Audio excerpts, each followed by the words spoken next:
上一課啦，應該咧就教咗咧唔同嘅遊覽景點喎。咁今日咧我哋就嚟講下啦。咦，好，我哋講翻先啦。上一課記唔記得學咗邊4種遊覽景點啊？你幫我答啊，蕭子峰。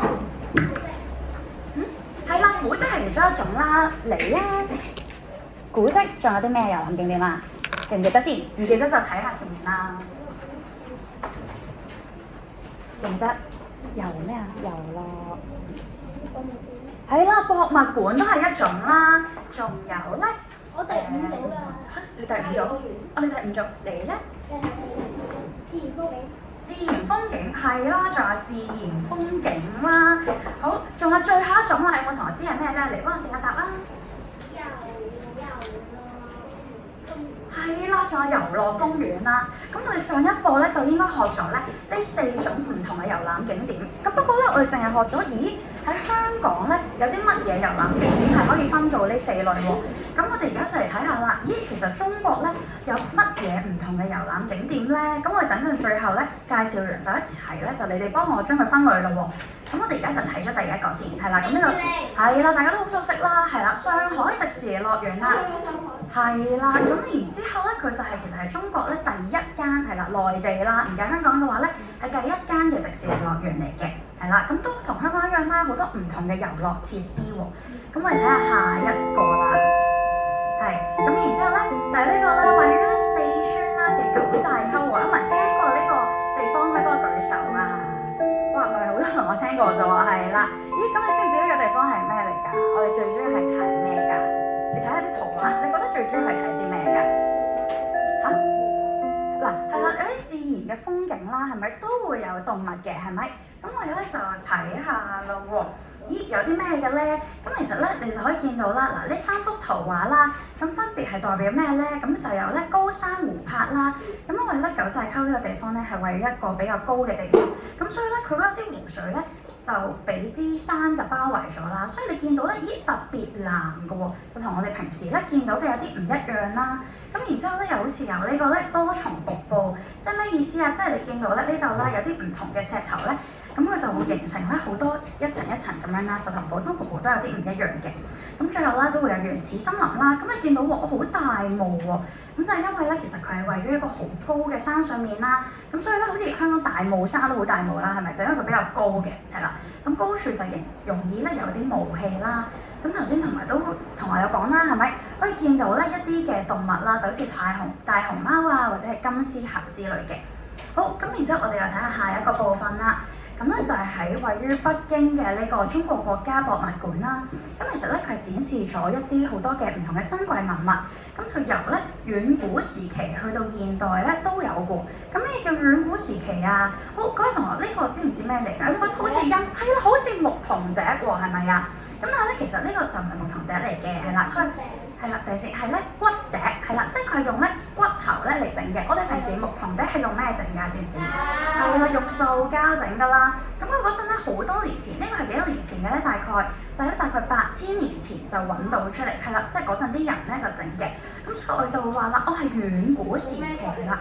係啦，用咩骨嚟整？咁通常咧係呢啲動物嘅骨啦，係啦，即係佢狩獵完啦，佢會食咗。應該就唔得嘅，係啦，咁呢個就唔係咁樣整嘅。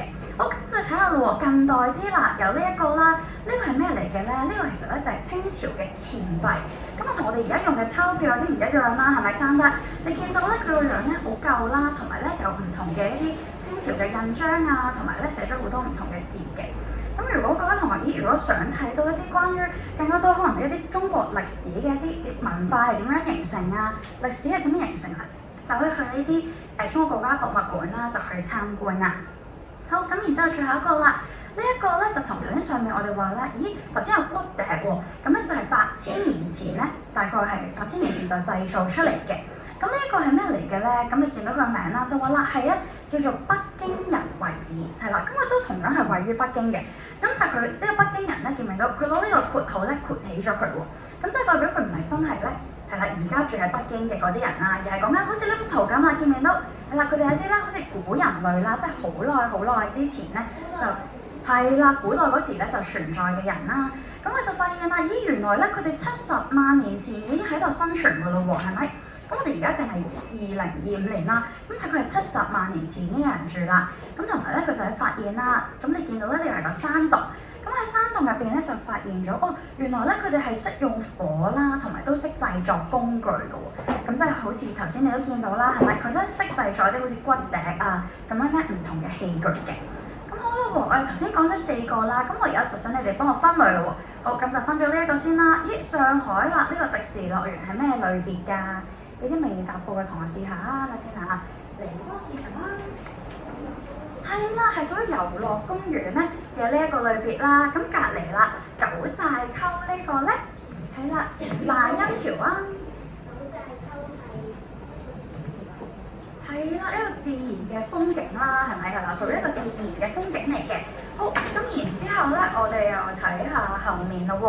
咦，頭先呢個啦，中國國家博物館屬於咩啊？呢個就應該大家都知啦，可唔可以一齊講啊？幫我。係啦，呢個應該係屬於博物館啦。咁最後呢一個咧，北京人啦，好耐之前嘅，應該係邊一個啊？我知道。好啊，啲同學啊，最後面嗰個係啦。係啦，就屬於古蹟啦，係咪？係啦，佢就展示翻我好耐之前啦，啲人係點樣喺嗰度生活㗎。好，咁然之後我哋就睇下咯喎。其實除咗呢4種我哋已經學過嘅遊覽類別啦，咦，係啦，你哋覺得仲有冇其他嘅咧？好，等陣先嗱，講起舉手，我記得啦，係啦。好，咁我哋幫我睇下呢個先。咦，呢2張圖啦，你哋如果要幫佢分類，要幫佢分成咩類別啊？用我哋學過嗰4個啊。嚟啊！博物館。係古蹟係啦，嗱，古蹟係啦，佢應該都算係啦，都係古蹟嚟嘅。咁但係咧，咦，佢咧見唔見到佢好強調咧，佢係一種咩嚟嘅咧？哦，教育係啦，咁咧佢咧係古蹟啦，係咪？因為佢咧都係好耐之前興建嘅。咦，咁但係咧，其實你可以見到喎，佢呢個建築物咧生得好特別喎，係咪？咁我哋咧平時喺其他地方啦，都唔會點見到佢嘅。咁所以其實咧，我哋除咗我哋之前已經學過嘅4種類別啦，咁其實咧仲有咧2種嘅。咁我哋今日就學多2種咯喎，咁就幫我記住咯。我等一陣咧，最後我哋就會問翻大家嘅。好，咁其實咧頭先嗰個啦就叫福建土樓啦，其實佢係屬於咩咧？就係屬於一種嘅特色建築。係啦，咁就記得啦喎，特色建築啦。咁特色建築即係咩意思啊？即係話咧，佢呢個建築物咧喺其他地方係睇唔到嘅。你一講到佢個名咧，你就會諗到呢一樣嘢。好似呢個咁啦，咁你就可以見到啦。咦，佢係由咧2層以上嘅房屋啦。咁我睇下面呢幅圖會清楚啲嘅。係啦，你睇上面呢幅咧應該比較難見到佢係2層以上。好，下面呢度啦，你可以見到呢度係1層啦，呢度有2層，呢度有3層咁樣。咁同埋咧都會有呢個係圓形嘅房屋啦，呢個係方形嘅房屋，係啦，咁就分咗唔同嘅2款。咁咧同埋佢好多啦，呢啲叫做福建土樓咧，佢就係由一啲客家人去建造嘅。咁所以咧我哋都會叫佢哋做咧客家土樓。咁跟住咧我哋就睇一條片咯喎，係啦，就係關於咧講緊呢個福建土樓啦，點解佢哋嗰陣會起呢一樣嘢啊？係啦，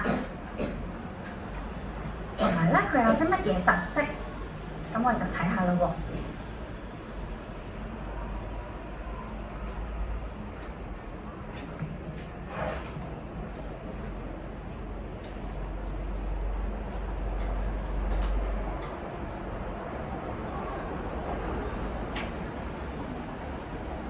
為咗防止盜匪同埋睇多次啊，頭先冇聲啊，等陣先。福建土樓係客家文化嘅一種特色建築。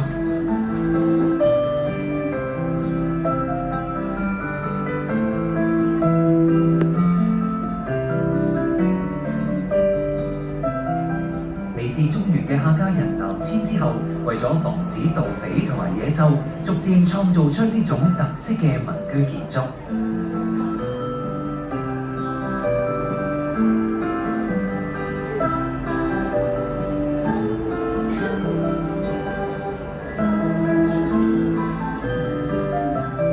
土樓嘅抗震能力亦都非常強，即使經歷地震仍然屹立。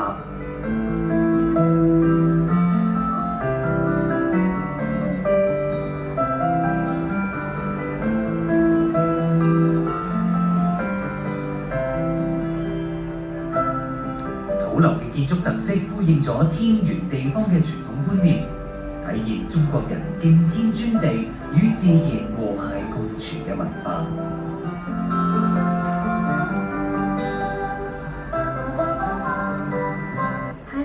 頭先我哋睇完呢段片啦，咁其實等陣先啊。係啦，咁其實咧，我哋頭先咧睇完呢一段影片啦，咁佢就話咗俾我哋知，哦，原來咧佢係一個嗰個嘅特色建築，係攞嚟可以做咩㗎？就係咧，佢就話，哦，係冬暖夏涼嘅，同埋咧就可以抵禦一啲野獸啦，係咪？咁所以咧，其實佢個建築啦，係啦，咁喺其他地方咧就唔會見到嘅，咁啊淨係喺呢個地方先有，咁所以我哋就會將佢哋咧都會頭先同我話係歸類成古蹟啦，係咪？都會係咧啲特色建築嚟嘅。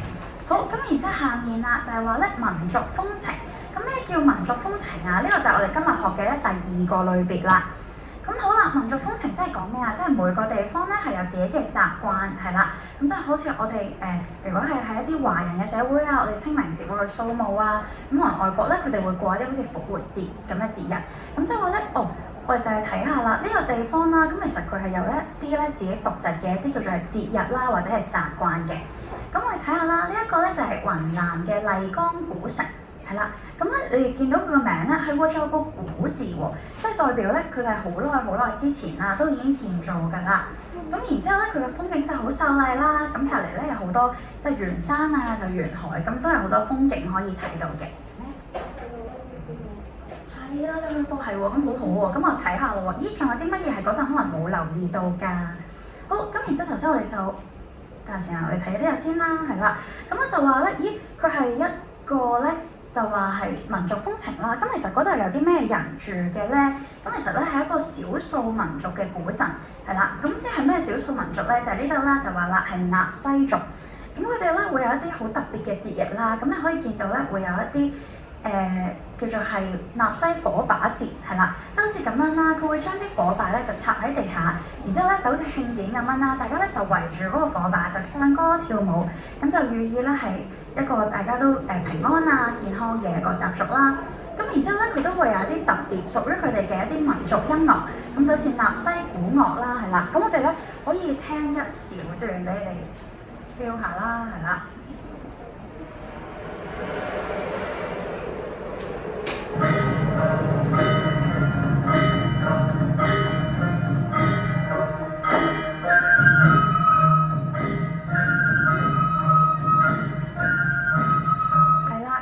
咁樣啦，咁可以見到咧係喎，其實呢個納西古樂啦，佢係由咧好多唔同嘅樂器咧去演奏而成啦。咁佢哋喺演奏嘅時候咧，都會着翻一啲佢哋嘅傳統服飾咧去演奏嘅。咁都係佢哋咧當地嘅一啲文化嘅特色嚟嘅。咁所以咧，我哋就睇下啦。咦，所以咧，我哋又睇多一條片啦，就係關於咧麗江古城呢一個地方啦。咁佢到底有啲咩特色咧？同埋就俾你睇下咧，嗰度嘅風景係點樣㗎啦。位於雲南嘅麗江古城，始建於宋末元初，到而家已經有800幾年嘅歷史。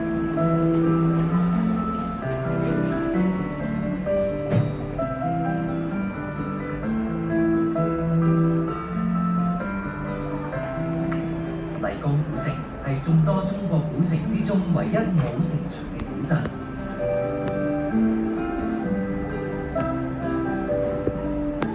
古城以水為核心，呈現特有嘅水巷空間佈局，到而家保留咗唔少明清時代嘅建築特色。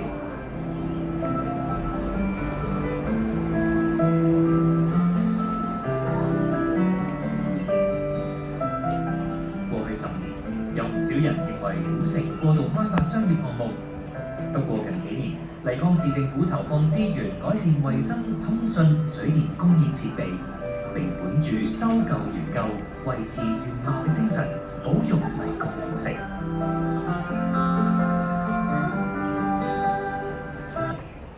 係啦，咁頭先佢都講咗啦，佢咧嗰度咧係一啲水巷啦，係咪？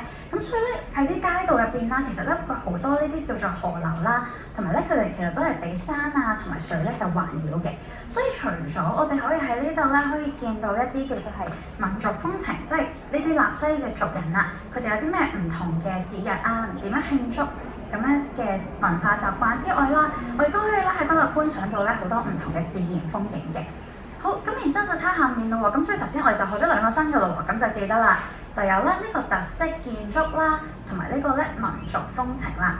好，咁跟住我哋又睇下咯喎，咦，咁但係中國其實仲有其他嘅名勝古蹟嘅喎，咁仲有邊一啲名勝古蹟咧？咁我哋等陣咧就會介紹多幾個。咁而家你見到咧喺個熒幕嗰度啦，紅色嘅有冇見到？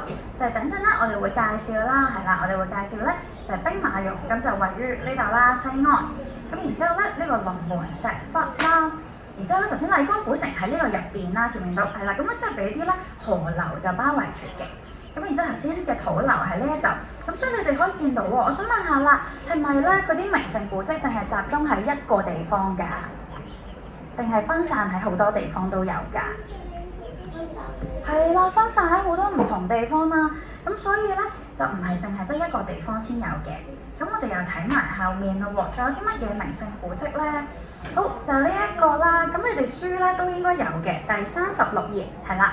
咁咧我就睇咗第一部分先啦，咁就係喺西安嘅，咁就係兵馬俑。咁其實乜嘢叫兵馬俑啊？兵馬俑咧就係好似我哋而家下面咁樣啊，你見到咧呢啲叫做係人偶啦，係咪？咁其實咧佢哋咧係嗰陣咧係啦，係位於西安啦，係咪？咁其實佢哋係一啲咧士兵嚟嘅，係啦，做咩事？係啦，同學講得好好喎，係秦始皇嘅墓穴入邊啦，係咪？係啦，咁佢就咧係一啲叫做陪葬品啦，即係會擺喺佢嘅墓穴入邊同佢一齊嘅。好，咁然之後咧，你可以見到啦，佢哋每一個嘅呢啲叫兵馬俑啦，佢哋咧嘅樣啦、嘅姿勢啦，都係唔一樣嘅，係啦，因為佢哋咧就唔係好似而家咁嘅機器啦，咁啊全部都要人手製作。咁你可以見到好似呢度咁啦，哇！佢哋每一個人咧個樣啊、啲鬍鬚啊、表情咧都唔一樣嘅。咁除咗有兵馬俑啦，仲有隔離呢啲啦，係啦，一啲叫陶馬啦，係啦，即係用陶製嘅馬啦，同埋咧有戰車。咁所以咧，你就可以見到，咦？呢個入邊咧，其實係一啲好耐之前嘅歷史嘅古蹟啦，係咩先？係啦，佢就唔係起得好耐咧，變咗個石頭係真係咧，佢整得好真啦，係咪？係啦，佢就攞啲咧石頭啊或者係陶啊咁啊整出嚟嘅，係啦。好，咁你再睇下面咯喎，呢個咧就係四川嘅臥龍國家級保護區，咁佢係咧入邊啦，面積咧最大。然之後咧係一個即係好多自然條件啦，即係入邊有高山啊，有河流啊，咁有好多唔同嘅動物咧就住喺入邊。咁最主要啦就係話咧大熊貓啦，就係咧主要嘅棲息地喎。咁咧喺嗰度啦，我哋就可以見到，咦，原來咧唔同階段嘅大熊貓啦，佢嘅生活狀況咧係點樣嘅？咁所以咧你可以見到啦，我哋可以喺嗰度咧就見到一啲嘅，最主要係睇一啲動物啦，係啦，就睇啲動物嘅。好，咁然之後下面啦就係咧呢個貴州嘅黃果樹瀑布，係啦，咁佢就係咧你見到啦，佢就話咗啦，係咧中國同埋亞洲咧就係最大嘅瀑布咧就係呢一個啦。咁其實佢哋係附近咧有好多一啲叫做黃角榕樹喺附近，咁所以咧佢就俾人改咗做呢個名。咁而佢哋講呢個啦，點解叫5A 級嘅旅遊景區咧？就因為咧中國政府就將呢啲叫做係旅遊景點啦，佢就將佢咧分咗類，係啦，咁就5A級咧就係最高級，即係可能佢哋嘅環境啊，或者可以睇啲嘢比較多，咁咪就越高級啦。咁然之後後面啦，好，咁咧就仲有咧呢個啦洛陽嘅龍門石窟。咁咧佢就係中國咧4大石窟之一。咁但係其實乜嘢叫石窟咧？咁其實咧石窟咧就係喺一啲叫做係岩石嘅岩壁上面，係啦，即係啲岩石嘅表面啦。咁我就會攞一啲可能係刀啊去雕刻佢，咁就有啲藝術品。咁好似呢度咁啦，你就見到咧呢一個龍門石窟啦，佢就由咧話係2000幾個嘅窟坎啦，窟坎即係就係講緊咧呢一啲部分啦。你見到好多一個個窿咧，就係叫窟坎，係啦。咁然之後咧，仲有咧10萬幾尊嘅造像，就好似呢啲咁啦。咁就係一啲佛像啊，或者係一啲人偶啊咁樣。咁然之後仲會有咧3000幾品嘅碑刻題記。咁就係咧，其實就喺啲石板上面。咁佢就咧攞一啲都係啲雕刻刀啦，咁就雕刻咗一啲字喺上面嘅。好，咁然之後咧，最後一個啦，我哋仲未介紹，就係咧。呢一個桂林嘅象鼻山，咁其實咧佢就位於呢一個象山公園。咁你可以見到啦，咦，好似咧我哋香港有獅子山啦，係咪？即係話佢形狀咧好似一隻獅子咁樣趴喺度。咁呢個象鼻山都一樣啦，就係話咧好似咧一隻飲緊水嘅大笨象咁樣。咁呢度咧就係佢個鼻啦，咁就好似話咧伸入個水入邊喺度飲緊水咁樣。咁然之後後面咧有一個穿通嘅岩洞，就好似咧大笨象嘅眼睛咁樣。係啦，咁我哋頭先咧，就介紹咗呢7個啦，係咪唔同嘅景點？咁我而家咧就想你哋幫我睇下咯喎。書入邊咧，你哋第36、第37頁啦，就有一個咧分類表嘅，係啦，有一個分類表。咁我想你哋咧幫我根據咧，佢哋樂兒同埋佢嘅屋企人啊，佢哋咧想睇嘅嘢咧又唔一樣嘅喎。咁我想你哋幫我睇下啦，佢哋每個人有咩興趣啊？做咩事？係啦，咁然之後咧，我哋就睇下先，係啦，佢哋每個人到底想睇啲乜嘢咧？咁你就可以見到啦，我爸爸咧就想睇一啲山水風光，係啦，咁即係最主要佢想睇一啲風景啦。咁然之後樂兒就話啦，佢想觀賞動物喎，咁你就幫我睇下啦，邊一個係有動物㗎？咁然之後後面啦就話啦，觀賞一啲特色建築，咁頭先我哋應該有講到嘅，邊一啲有特色建築物咧？同埋最後啦，就係風土人情，係啦。咁咧，你哋做嗰陣咧，可以同隔離位咧就討論一下咯喎。我而家俾3分鐘你哋一齊做啦，係啦。咁做嗰陣咧就幫我一嚟啦，就分咗類先，同埋咧就幫我睇下啦。其實點解你會咁樣分類嘅？咁同你嘅隔離位就分享下啦。你喺圖畫入邊啊，觀察到啲乜嘢，你先會咁樣將佢分類啊？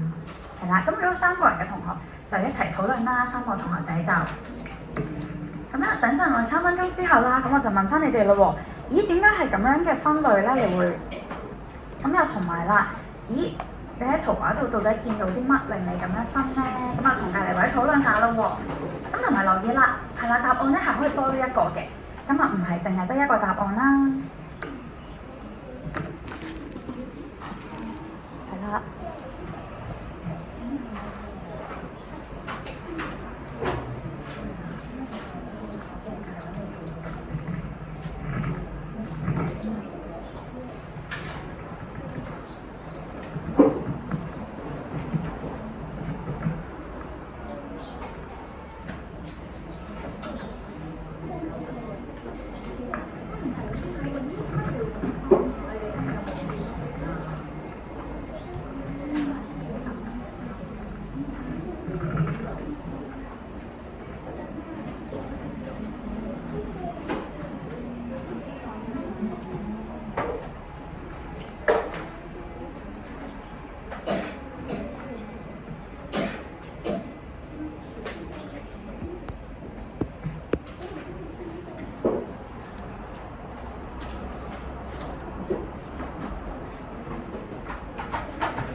仔就問我：啲英文字母可唔可以重複㗎？咁就可以重複嘅，係啦，因為我哋答案可以多一項啦，咁所以你都可以寫一啲重複嘅答案嘅。咁我記得我淨係寫英文字母得㗎啦，就唔使成個字寫落去嘅。成個字寫咗都唔緊要啦，係啦，咁就當練下寫咗啲咩啦。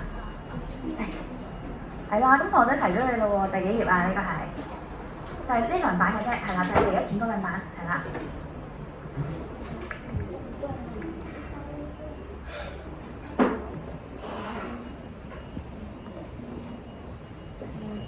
咁我幫我咧睇下你隔離嘅同學仔啦，係咪大家都做晒啦？如果做完咧，就幫我舉手咯喎。係啦，咁好似未有好多人做完喎，咁就再繼續做啦。咁俾多你哋2分鐘啦。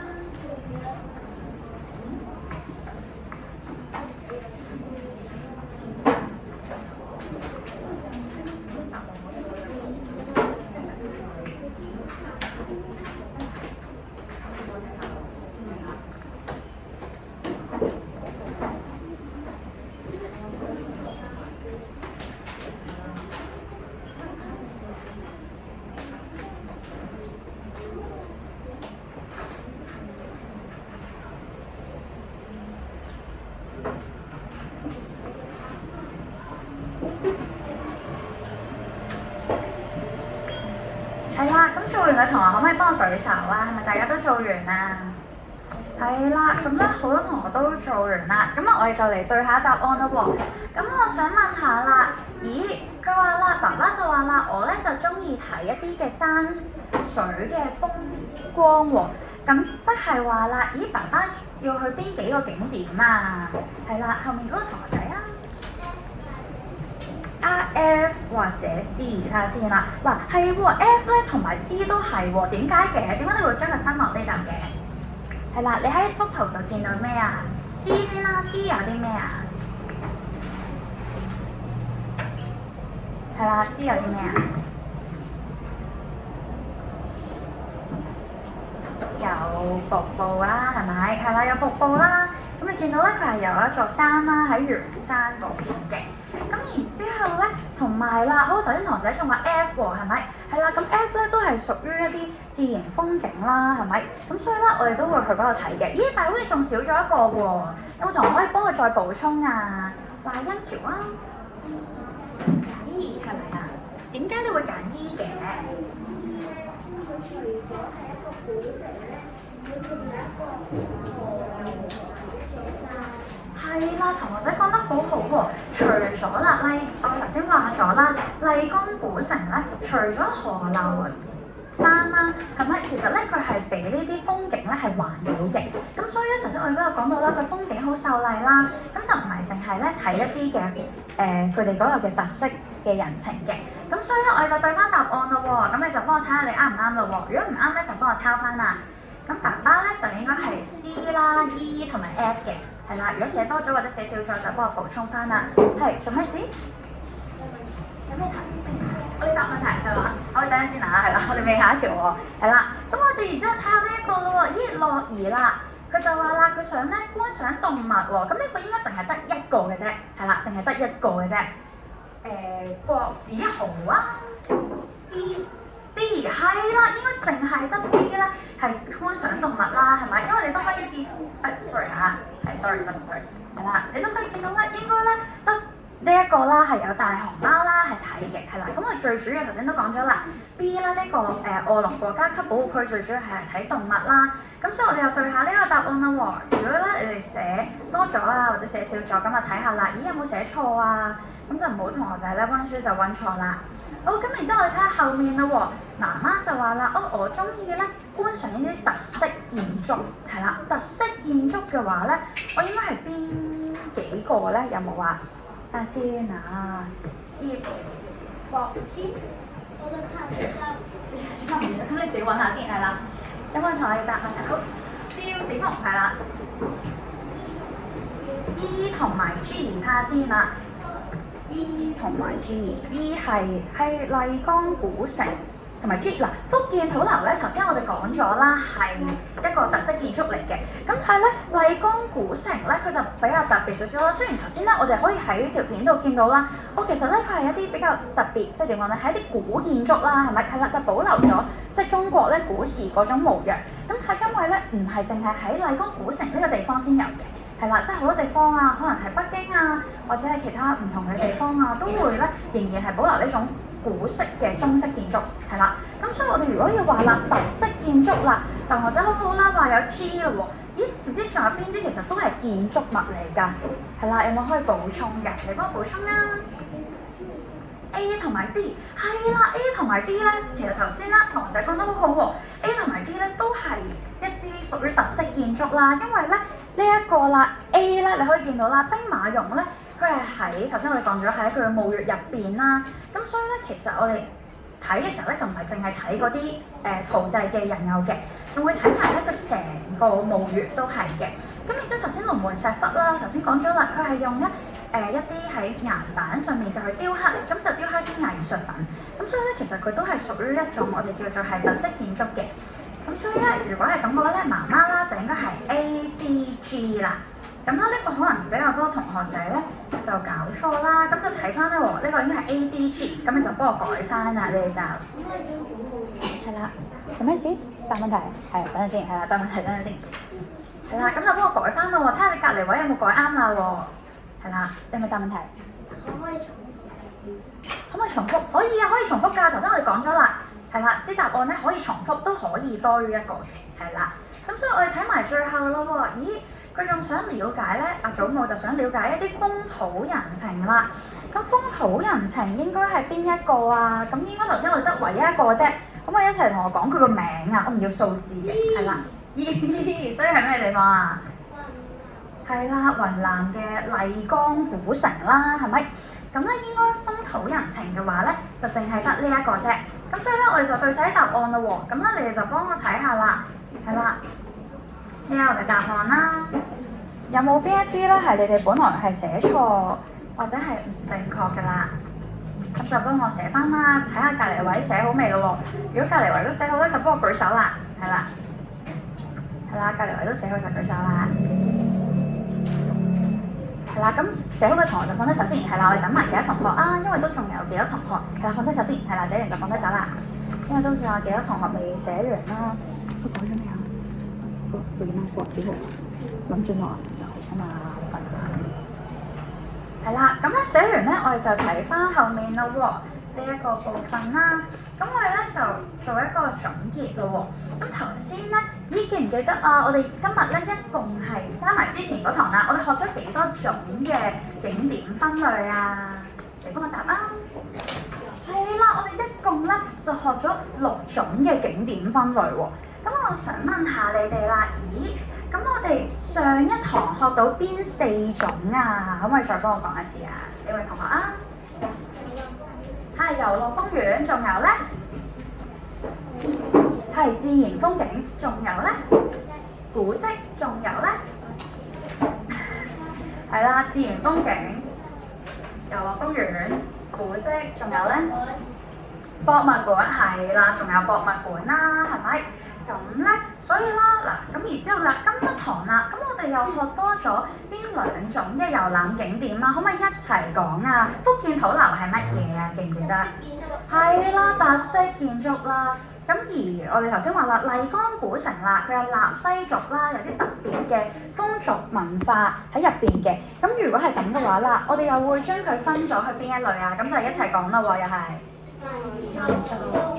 係啦，分咗做民族風情啦，咁所以咧就記得咯喎，我哋咧就一共咧而家淨係就係學咗呢6種啦，咁但係其實咧都仲有其他嘅分類嘅，係啦，咁我哋咧之後都會學啦，咁所以咧我哋就重溫下今一堂咯喎，咁其實咧我哋今堂啦就睇咗好多咧關於中國嘅唔同名勝古蹟，咁無論係一啲遊樂公園、古蹟、博物館、特色建築定係民族風情呢一啲類別啦，其實中國咧入邊都包含咗好多唔同嘅呢一啲景點，咁所以咧如果同學仔啦想去遊覽嗰陣咧，咁就記得啦，都可以留意下喎。哦，你哋喺嗰度其實同我哋圖畫見到或者係影片見到，實際上會唔會有啲咩唔同咧？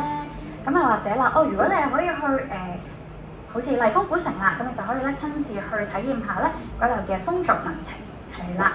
咁咧今日咧就大概係咁樣啦。咁我哋咧又一齊睇埋下面嘅小總結啦，係啦，小總結嘅部分啦。